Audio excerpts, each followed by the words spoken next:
Bueno, jóvenes, pues vamos a revisar la actividad que se dejó hoy por la mañana y sobre todo quiero destacar esto sobre el tema de la voz narrativa, puesto que generalmente lo trabajamos, pero quizá ahorita que estamos en la casa estamos como un poco perdidos. Quiero recordarte una cosa. Primero, que la narración pues es el conjunto de hechos, ¿verdad? Narrados cronológicamente que forman una historia. Le vamos a llamar voz narrativa entonces aquella, de cierta manera, aquella voz que sustenta la narración, es decir, la voz del narrador, que puede ser un personaje o no, es aquella persona que nos está contando qué es lo que está sucediendo. Esta voz narrativa determina que una historia parezca o que suene como si la historia ha sido vivida. Si conseguimos dar con este narrador, con este efecto adecuado y con la voz precisa, el lector va a tener la impresión de revivir lo que sucedió, es decir, va a volver a recrear de nuevo en su imaginación. Recuerden que cuando leíamos algún cuento, yo les decía a ustedes que en su cabecita fueran pensando o hicieran como parte de la escenografía de la historia, pues esto nos ayudaba a comprender mejor lo que estamos leyendo, ¿verdad? Ahora, la voz narrativa tiene tres factores influyentes o se jacta de tres partes importantes.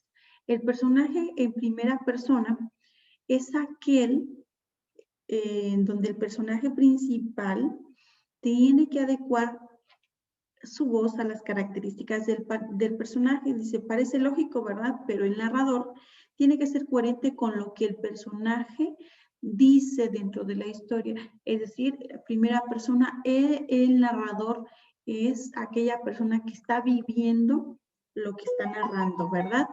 Ahora tenemos el narrador en tercera y en segunda persona. En estos casos habla de cierta distancia, ¿verdad? De parte del narrador en lo que se sucede en la historia. Solo que hay aquí una cuestión. Este narrador en segunda y tercera persona habla del pronombre tú y del pronombre él.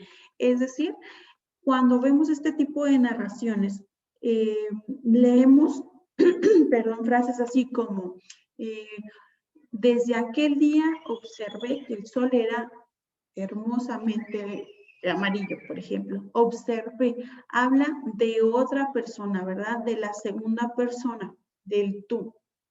Cuando yo veo en una historia expresiones como Juanito observó desde aquel día que el sol era tremendamente amarillo, observó, me habla de otra persona que dentro de nuestra lista de pronombres nos habla de él o ella, ¿verdad? Esa es la tercera persona.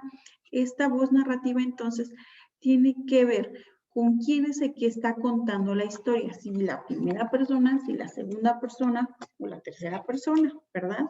Ahora es importante también que nosotros variemos lo que es la voz narrativa, puesto que en muchas ocasiones pues el narrador tiene que hacer como tipo, mencionar frases como muy expresivas, otras veces el mismo narrador es el que nos adentra a la historia. Si la historia es algo triste, debe de manejar una voz como muy seria. Si el narrador nos quiere transmitir alegría, pues debe de hablar energéticamente, ¿verdad? Eso es prácticamente lo que nosotros teníamos que realizar, investigar entonces en nuestra historia qué tipo de voz narrativa es la que se utiliza, ¿verdad? En este texto que has elegido.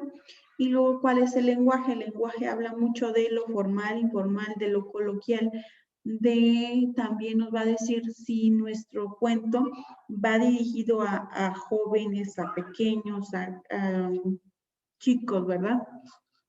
Y lo que tiene que ver en los diálogos, pues es no confundir esto, que los diálogos son todas aquellas frases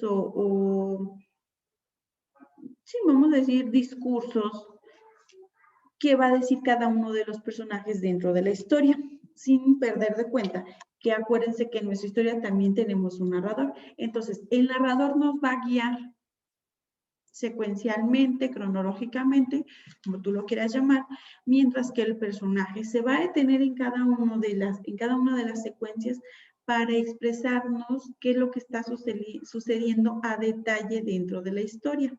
Esa es la diferencia entre cada uno de ellos. El otro solamente nos está guiando, qué es lo que ve, qué es lo que sabe, de qué se trata la historia, mientras que el otro paso por paso nos está diciendo qué sucedió, qué me dijo, qué le contestó, y me está dando más detalles de esto.